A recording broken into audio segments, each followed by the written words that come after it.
દરિયાઈ માર્ગેથી રાજ્યમાં નશાનો સામાન ઘુસાડવાનો વધુ એક રેકેટનો પર્દાફાશ ગીર સોમનાથ જિલ્લામાં થયો છે। વેરાવળ બંદર પરથી બોટમાંથી 50 કિલો હેરોઇનનો જથ્થો ઝડપાયો છે। પોલીસે ડ્રગ્સ સાથે 9 લોકોની અટકાયત કરી લીધી છે। સૂત્રોના કહેવા અનુસાર એક સેટેલાઇટ ફોન, એક રિસીવર અને એક બોટ પણ કબજે કરવામાં આવી છે। ગીર સોમનાથ એલસીબી અને એસઓજીની ટીમે કરેલી કાર્યવાહીમાં અંદાજિત 300 કરોડનું ડ્રગ્સ ઝડપાયું છે।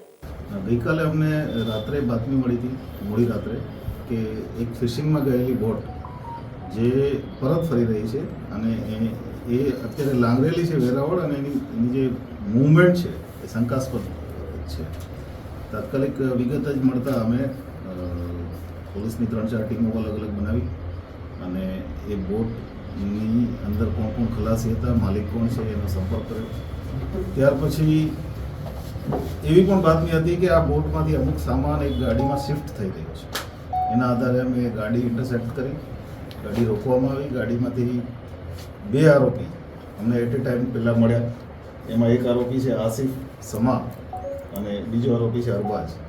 એ બંને આરોપીની પૂછપરછમાં એની ગાડીમાંથી શંકાસ્પદ એનડીપીએસનું મટીરિયલ અમને મળી આવ્યું, જે અહીંયા પોલીસ સ્ટેશન લાવી અને FSLની બોલાવવાની કાર્યવાહી ચાલુ કરી।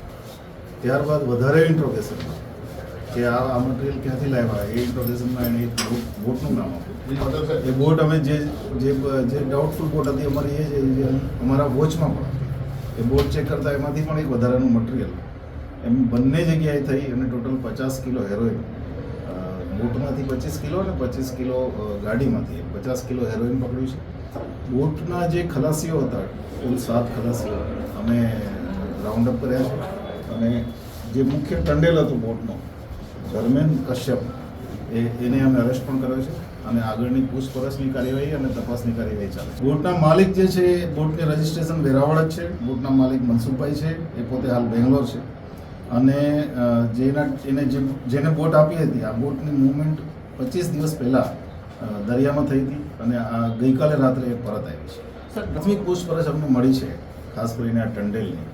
એમાં IMBL international maritime border line, ત્યાં એના IMBL પછીથી એમની સાથે એક વર્ષથી એક માણસ પરિચિત છે, એણે આ કન્સાઇનમેન્ટ એને આપ્યો છે અને એ કન્સાઇનમેન્ટ અહીંયા કોઈને ડિલિવર કરવાનું હતું। કોને ડિલિવર કરવાનું હતું એ અહીંયા આવ્યા પછી એની સાથે ઇન્ટરનેશનલ કોલિંગમાં કોઈએ વાત કરી છે, એક ગાડીનો ફોટો મોકલ્યો છે ને એ ગાડીમાં કન્સાઇનમેન્ટ પહોંચાડવાની એની જવાબદારી એને આપી છે।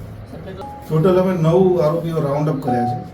આમાં અમને 9માંથી 2 આરોપી એવા છે જે રિસીવર તરીકે અહીંયા આવેલા, અને બાકીના જે 7 આરોપી છે જે દરિયામાં ગયા હતા ટંડેલ સાથે, એમ કરીને 9 આરોપીઓ અમે અત્યારે ઇન્ટ્રોગેટ કરી રહ્યા છીએ।